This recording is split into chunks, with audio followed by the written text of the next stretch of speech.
Hello everyone, welcome back to another video of Pick and Roll with the Presley Bros. If you want to take a moment, stop, look down below, hit that subscribe button for us, follow along with the channel. We do college basketball year-round just like God intended it. We thank you for following along with us in this journey. We thank you for subscribing so far. Please tell your friends about us. We're really trying to grow this channel. We're really trying to make it big out there.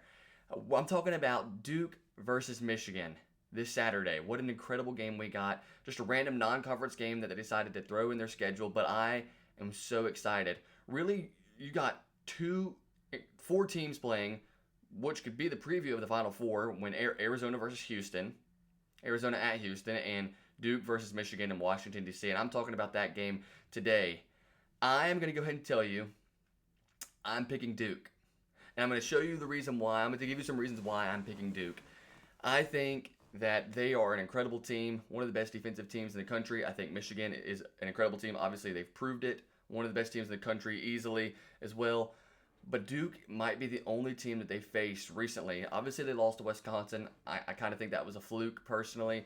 But Duke is the only team that's going to actually be able to handle with that front court. They have such a huge front court with Merez Johnson Jr., Yaxel Lindenberg, and Ade Mara. Those guys are just ginormous, but Duke has some huge guys of their own in Cameron Boozer, who he's obviously going to be guarding Yaxel Lindenberg, and you got Patrick Ngungba, who's probably going to be on Ade Mara and Merez Johnson. And then off the bench, you have one of the best defenders in the country in Malik Brown.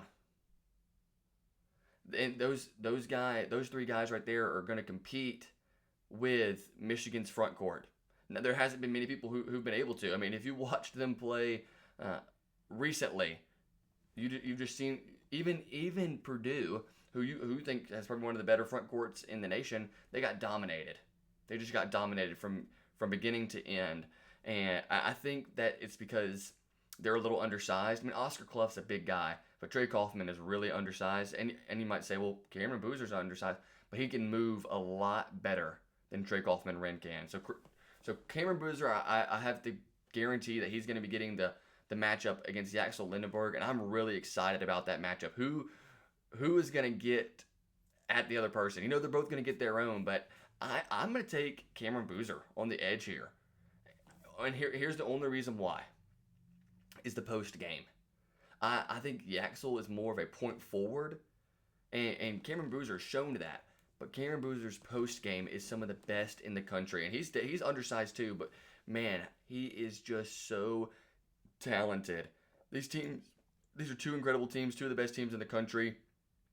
With Cameron Boozer, let's just look at his stats compared to Yaxel Lindenberg, averaging 23 points a game, 10 rebounds a game, 4 assists per game, shooting 58%.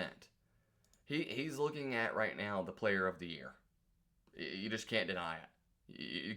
You can't say anything else. Yaxel Lindenberg, he's averaging 14 points a game, 8 rebounds a game, and 3 assists per game. We obviously know whose stats are better. He's shooting 50%.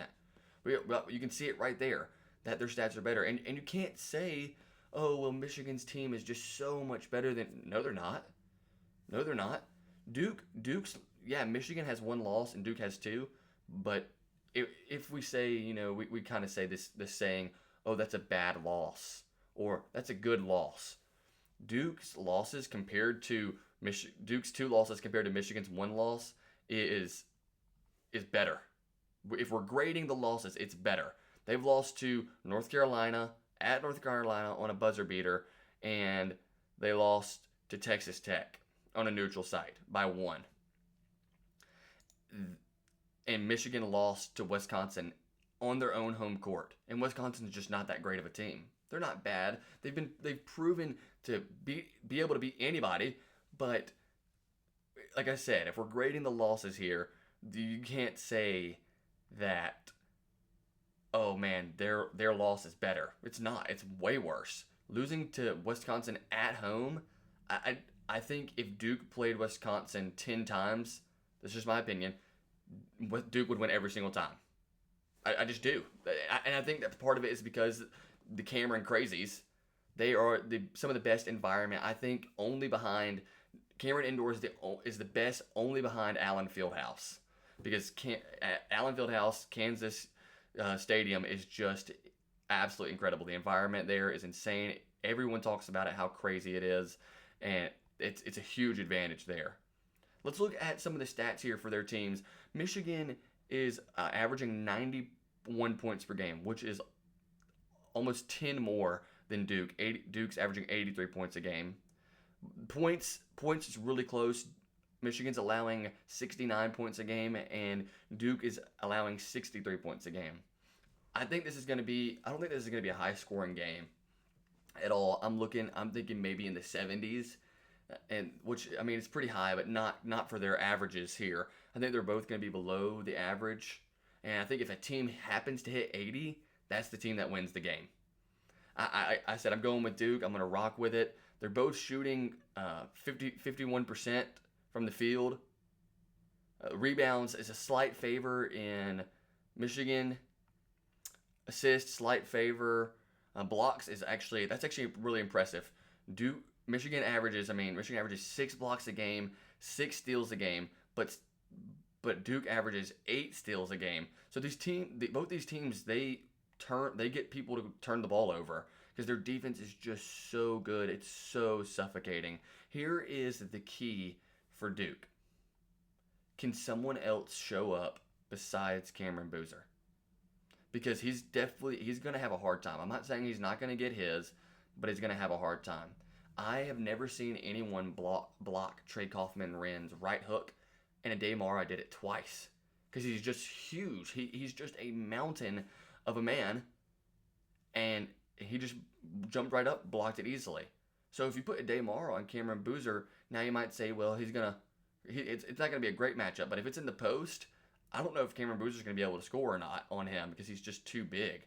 But we know that Cameron Boozer is going to get his. He's not averaging 23 points a game for no reason, which I think is fourth in the nation now. He was, I think, leading the nation at one point, but he's fourth in the nation now with points per game. But that is the big factor for Duke. Is someone else going to show up? Is Isaiah Evans going to show up? Is Caleb Foster going to show up? Is Malik Brown or his brother, Caden Boozer? Or is he going to show up and have a great game? There has to be someone else besides Cameron Boozer to get the job done. For Michigan, it's all about their bigs. Elliot Cadeau, he's been a great player. He's definitely shown a lot of improvement from being at North Carolina, especially shooting the three. But Michigan's all about their bigs. What can you do to stop Yaxel Lindenborg? Because he has been on a tear recently. Let's look at his last few games and the points he's scoring in the last few games here. He only had 13 against Purdue, which is not as many as I thought. 13 against Purdue. I just want to look at these last few games here. 17 against UCLA. I thought he had a game recently where he went off. I can't remember what the game was, but he had a game recently. He had 15 against Northwestern. See, Axel Lindenberg doesn't really average a lot. I mean, that's why he only averages 14 points a game, but he is the most important player for that team. And I don't know if they do like a Newcomer of the Year award. I think they do. He's definitely going to win it. There's no doubt. There's no doubt that he will be the winner of that award. Ken Palm has them at 1 and 2. And I think that's rightly so. I think they would belong. I think they belong there. Let's look at the offensive rating for both of them. Offensive rating is 4 for Michigan, 6 for Duke.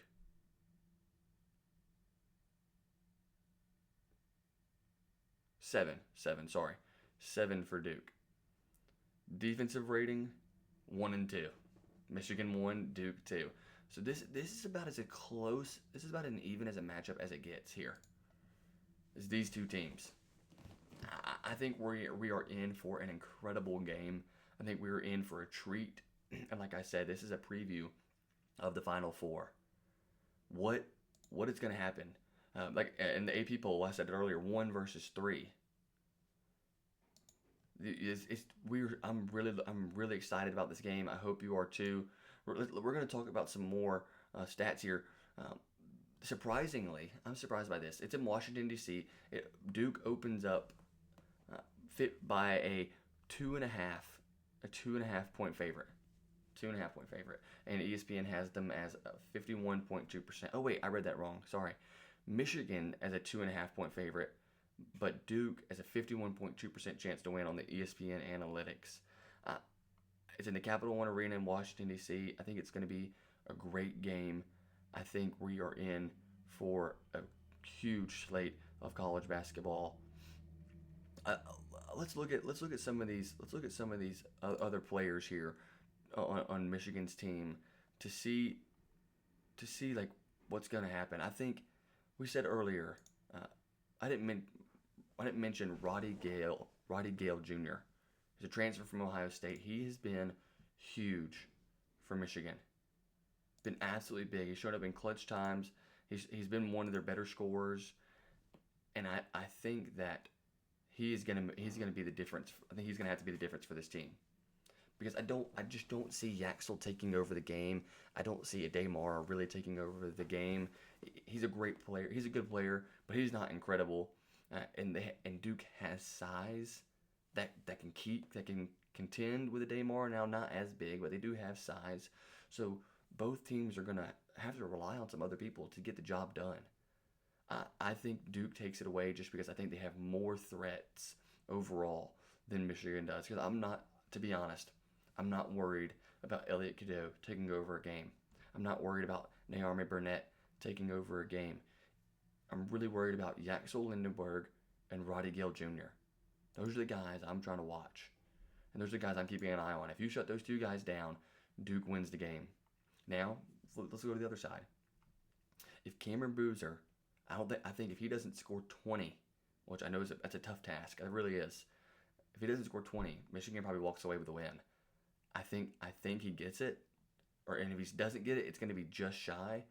But you gotta have Isaiah Evans to step up. He is the difference maker for this team.